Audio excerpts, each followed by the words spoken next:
இந்த ஆலயம் வந்து ஒரு பெரிய உருமாற்றம் கண்டிருக்குது. இப்போ பிரதமர் அவர்கள் வந்து 2.25 மில்லியன் வழங்கியிருக்கிறார். இன்றைக்கி வந்து 8 லட்சம் வெள்ளி, எல்லாம் மொத்தம் வந்து 2.25 மில்லியன். இது வரைக்கும் மத்திய அரசாங்கம் 18 மாதத்தில் 2.5 மில்லியன் கொடுத்துருக்காங்க. அதில் வந்து 600,000 வந்து 6 லட்சம் வெளியில் வந்து புதிய அலுவலகம் கட்டியிருக்கோம்.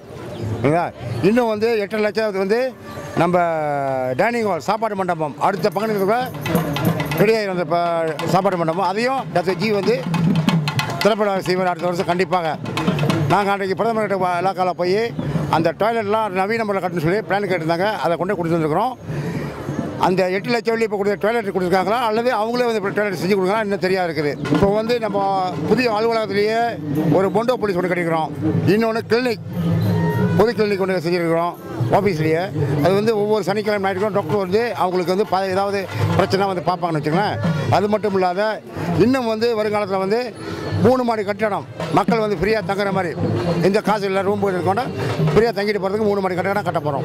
போன வருஷம் கிட்ட 5 லட்சம் பேர் வந்திருப்பாங்க. இந்த வருஷம் அந்த அளவு அதை விட கூட வரலாம் நம்பிக்கை இருக்குது.